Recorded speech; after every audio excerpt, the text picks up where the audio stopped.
ओम शांति। आज 7 नवंबर 2021 अव्यक्त बाप दादा रिवाइज 19/11/1989। हेडिंग है तन मन धन और जन का भाग्य। तन मन धन और जन का भाग्य। आज सच्चे साहिब अपने साहिबजादे और साहिबजादियों को देख रहे हैं। बाप को कहते ही हैं सत्य, इसलिए बाप दादा द्वारा स्थापन किए हुए युग का नाम भी सतयुग है। बाप की महिमा भी सत बाप, सत शिक्षक, सतगुरु कहते हैं। सत्य की महिमा सदा ही श्रेष्ठ रही है। सत बाप द्वारा आप सभी सत्यनारायण बनने के लिए सच्ची कथा सुन रहे हो। ऐसा सच्चा साहिब अपने बच्चों को देख रहे हैं कि कितने बच्चों ने सच्चे साहिब को राजी किया है। सच्चे साहिब की सबसे बड़ी विशेषता है वह दाता, विदाता, वरदाता है। राजी रहने वाले बच्चों की निशानी सदा दाता राजी है।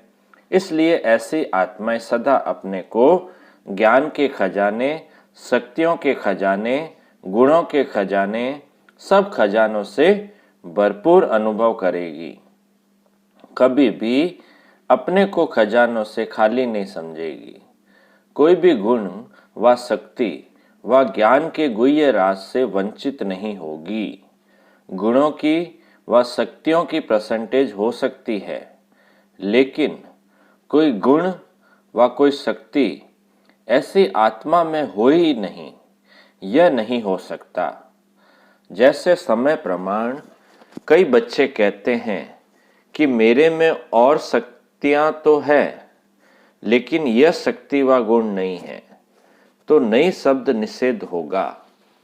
ऐसे दाता बच्चे सदा धनवान होंगे, अर्थात भरपूर व संपन्न होंगे। दूसरी महिमा है भाग्य विदाता। तो भाग्य विदाता साहिब के राजी की निशानी ऐसे मास्टर भाग्य विदाता बच्चों के भाग्य विदाता साहिब के राजी की निशानी ऐसे मास्टर भाग्य विदाता बच्चों के मस्तक पर सदा भाग्य का सितारा चमकता रहता है। अर्थात उनकी मूर्त और सूरज से सदा रूहानी चमक दिखाई देती है। मूरत से सदा राजी रहने के फीचर्स दिखाई देंगे। सूरज से सदा रूहानी सीरत अनुभव होगी। इसको कहते हैं मस्तक में चमकता हुआ भाग्य का सितारा। हर बात में तन मन धन जन चारों रूप से अपना भाग्य अनुभव करेंगे। ऐसे नहीं कि इनमें से कोई एक भाग्य के प्राप्ति की कमी महसूस करेंगे। मेरे भाग्य में 3 बातें तो ठीक है, बाकी एक बात की कमी है, ऐसे नहीं। पहला है तन का भाग्य। तन का हिसाब किताब कभी प्राप्ति व पुरुषार्थ के मार्ग में विघ्न अनुभव नहीं होगा। तन कभी भी सेवा से वंचित होने नहीं देगा। कर्म भोग के समय भी ऐसे भाग्यवान किसी न किसी प्रकार से सेवा के निमित्त बनेंगे। कर्म भोग को चलाएगा, लेकिन कर्म भोग के वश चिल्लाएगा नहीं। चिल्लाना अर्थात कर्म भोग का बार बार वर्णन करना व बार बार कर्म भोग की तरफ बुद्धि और समय लगाते रहना। छोटी सी बात को बड़ा विस्तार करना, इसको कहते हैं चिल्लाना। और बड़ी बात को ज्ञान के सार से समाप्त करना। देखो, छोटी सी बात को बड़ा विस्तार करना, इसको कहते हैं चिल्लाना। कोई कोई छोटी बात होती है उसको बहुत बड़ा कर देते हैं, तो इसको क्या कहते हैं बाबा? चिल्लाना।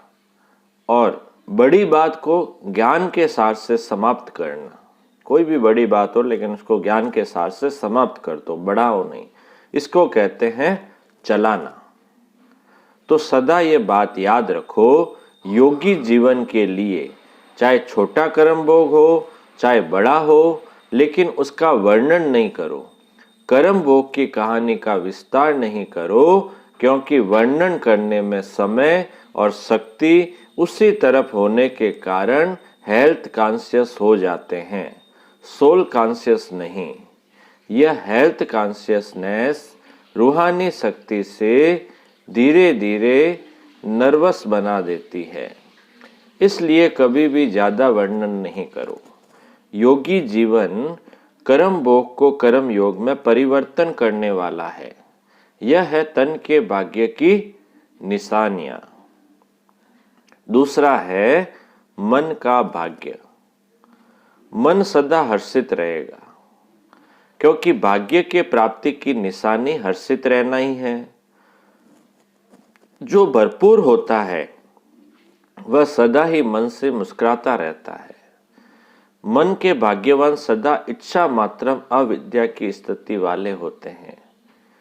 भाग्य विधाता के राजी होने के कारण, सर्व प्राप्ति संपन्न अनुभव करने के कारण मन का लगाव व झुकाव व्यक्ति व वस्तु के तरफ नहीं होगा। इसको ही सार रूप में कहते हो मन मना भव। मन को बाप के तरफ लगाने में मेहनत नहीं होगी, लेकिन सहज ही मन बाप की मोहब्बत के संसार में रहेगा। एक बाप दूसरा न कोई, इसी अनुभूति को मन का भाग्य कहते हैं। एक बाप दूसरा न कोई, इसी अनुभूति को मन का भाग्य कहते हैं। तीसरा है धन का भाग्य। तन मन और धन तीसरा। ज्ञान धन तो है ही, लेकिन स्थूल धन का भी महत्व है।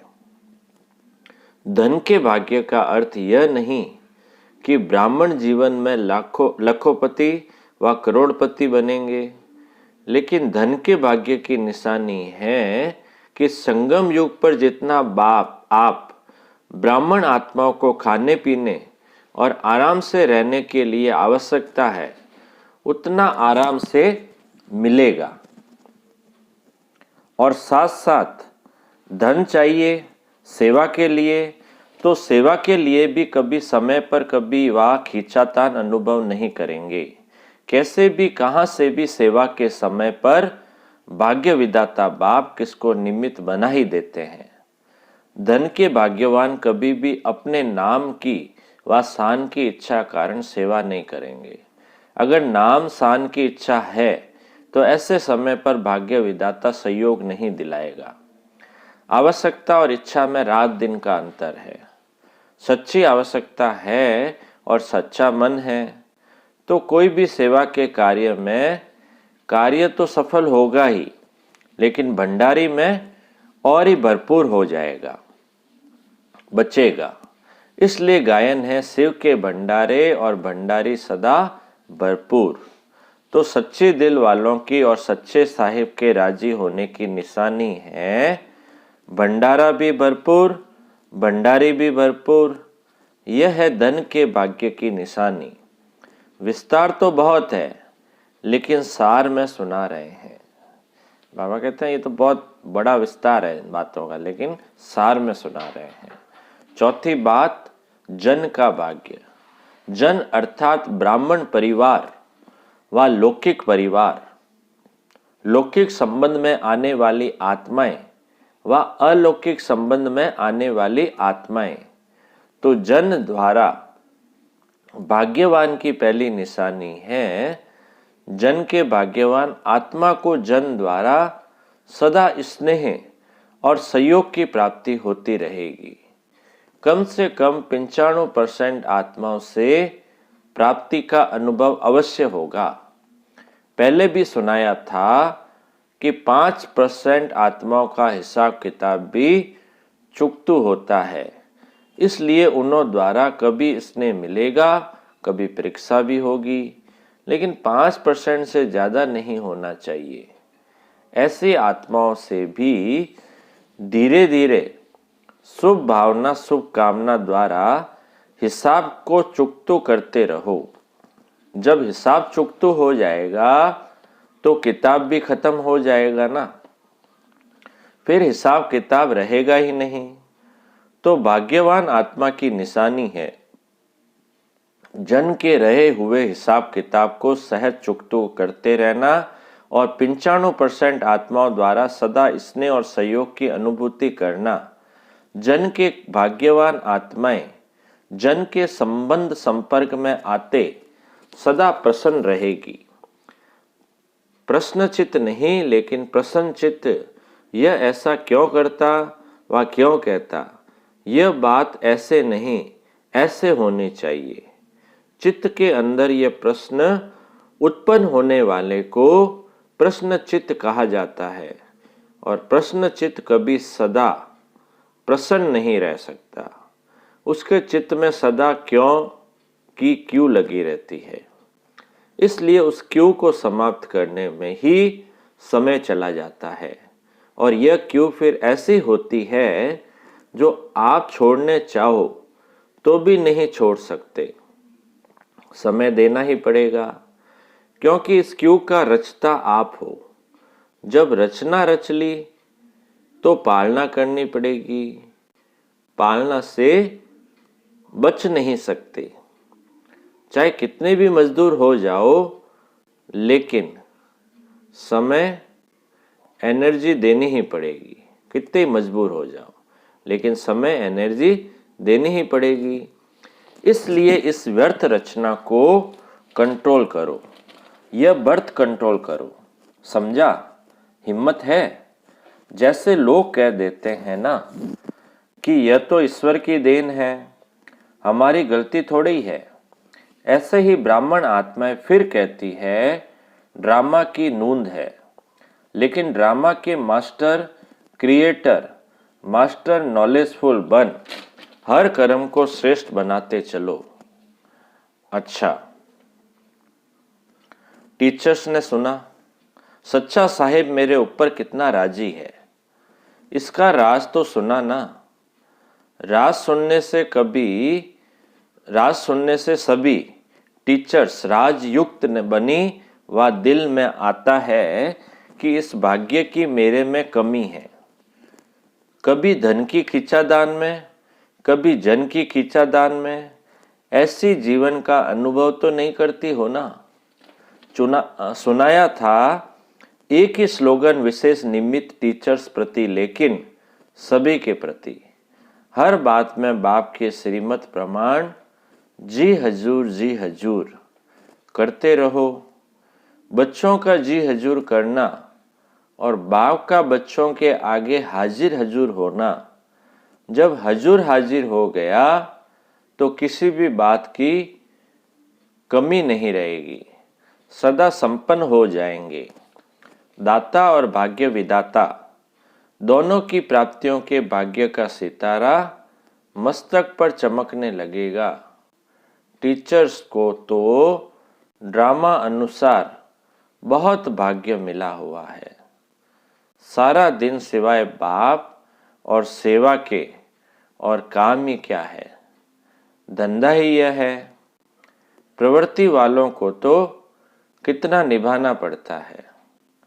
आप लोगों को तो एक ही काम है, कई बातों से स्वतंत्र पंछी हो, समझते हो अपने भाग्य को।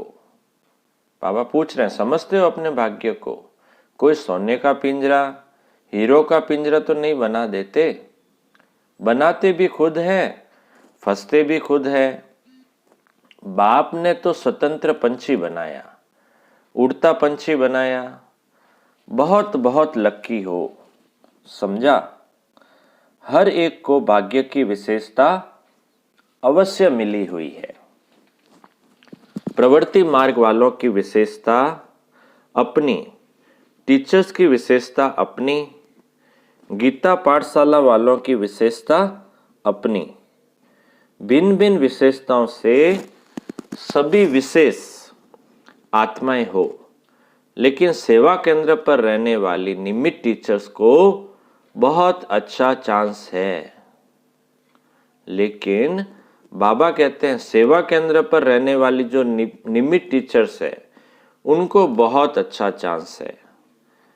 अच्छा, अच्छा, सदा सर्व प्रकार के भाग्य को अनुभव करने वाले अनुभवी आत्माओं को, सदा हर कदम में जी हजूर करने वाले बाप के मदद के अधिकारी श्रेष्ठ आत्माओं को, सदा प्रश्नचित के बदले प्रसन्नचित रहने वाले ऐसे प्रशंसा के योग्य योगी आत्माओं को बाप दादा का याद प्यार और नमस्ते।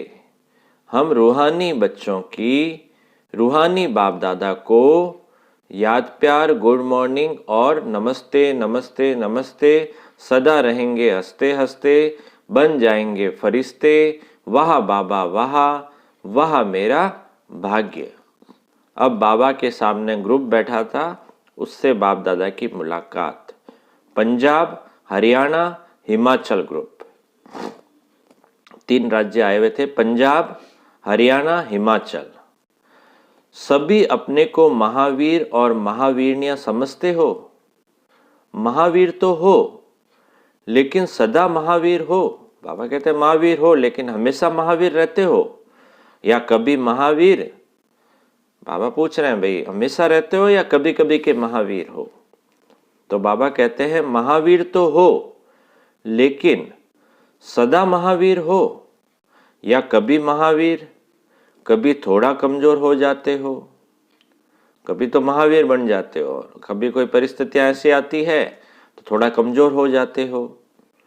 सदा के महावीर अर्थात सदा लाइट हाउस और माइट हाउस। ज्ञान है लाइट और योग है माइट। तो महावीर अर्थात ज्ञानी तो आत्मा भी और योगी तो आत्मा भी, ज्ञान और योग दोनों शक्तियां लाइट और माइट संपन्न हो, इसको कहते हैं महावीर। किसी भी परिस्थिति में ज्ञान अर्थात लाइट की कमी नहीं हो और माइट अर्थात योग की कमी नहीं हो। अगर एक की भी कमी है तो परिस्थिति में सेकंड में पास नहीं हो सकेंगे, टाइम लग जाएगा।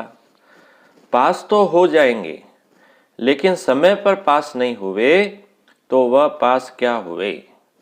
जैसे स्थूल पढ़ाई में भी अगर एक सब्जेक्ट में भी फेल हो जाते हैं तो फिर से 1 वर्ष पढ़ना पड़ता है। साल के बाद फिर पास होते हैं तो समय गया ना। ऐसे जो ज्ञानी और योगी तो आत्मा लाइट और माइट दोनों स्वरूप नहीं है, उसको भी परिस्थिति से पास होने में समय लग जाता है। अगर समय पर पास न होने के संस्कार पड़ जाते हैं तो फाइनल में भी वह संस्कार फुल पास होने नहीं देंगे। अगर समय पर पास न होने के संस्कार पड़ जाते हैं तो फाइनल में भी वह संस्कार फुल पास होने नहीं देते। तो पास होने वाले तो हैं, लेकिन समय पर पास होने वाले नहीं। जो सदा समय पर फुल पास होता है उसको कहते हैं pass with honour. Pass with honour अर्थात धर्मराज भी उसको ऑनर देगा। धर्मराजपुरी में भी सजाए नहीं होगी, ऑनर होगा। गायन होगा कि यह पास विद ऑनर है। तो पास विद ऑनर होने के लिए विशेष अपने को कोई बात में, कोई भी संस्कार में, स्वभाव में, गुणों में, शक्ति में कमी नहीं रखना। सब बातों में कंप्लीट बनना अर्थात पास विद ऑनर बनना। क्या करना है? सभी बातों में पास विद ऑनर बनना, सभी बातों में कंप्लीट बनना अर्थात पास विद ऑनर बनना। तो सभी ऐसे बने हो या बन रहे हो? तो सबने क्या कहा? बन रहे हैं। इसीलिए ही विनाश रुका हुआ है। जब तक बनोगे नहीं तो विनाश कैसे होगा? बाबा कहते हैं अभी तो बन रहे हैं सब, इसलिए विनाश रुका हुआ है। आपने रोका है। विश्व के विनाश अर्थात परिवर्तन के पहले ब्राह्मणों की कमियों का विनाश चाहिए। अगर ब्राह्मणों की कमियों का विनाश नहीं हुआ तो विश्व का विनाश अर्थात परिवर्तन कैसे होगा? तो परिवर्तन के आधार मूर्त आप ब्राह्मण हैं। परिवर्तन के आधार मूर्त आप ब्राह्मण हैं। पंजाब, हरियाणा, हिमाचल वालों को तो पहले तैयार होना चाहिए। आप अंत लाने वाले तैयार नहीं हो, इसलिए आतंकवादी तैयार हो गए हैं। तो सभी पहला नंबर लेने वाले हो या जो भी मिले उसमें राजी रहेंगे। अनेकों से तो अच्छे ही हैं ही, ऐसा तो नहीं सोचते हो? अच्छे तो हो ही, लेकिन अच्छे से अच्छा बनना है। कोटों में कोई बन गए ये बड़ी बात नहीं है, लेकिन कोई में भी कोई बनना है, इसलिए सदा एवर रेडी, अंत में रेडी नहीं। एवर रेडी माना सदा रेडी रहने वाले। अगर कहेंगे बन रहे हैं तो पुरुषार्थ तीव्र नहीं होगा। तो ऐसे ही बोलते रहेंगे बन रहे हैं तो पुरुषार्थ तीव्र नहीं होगा। बाप की नज़र पहले पंजाब पर पड़ी ना, तो जब बाप की नज़र पहले पड़ी तो आना भी पहले नंबर में है। फाउंडेशन वाले हो तो फाउंडेशन सदैव पक्का रहता है। अगर कच्चा हुआ तो सारी बिल्डिंग कच्ची हो जाती है। तो सदा इसी वरदान को याद रखना कि हर परिस्थिति में पास विद ऑनर बनने वाले हैं। इनकी विधि है एवर रेडी रहना। अच्छा, सबसे बड़ा जॉन तो मधुबनी है। सब ब्रह्मा कुमार और ब्रह्मा कुमारियां का असली घर मधुबनी है। सभी का असली घर क्या है? मधुबनी है ना। आत्माओं का घर परमधाम है, लेकिन ब्राह्मणों का घर मधुबन है।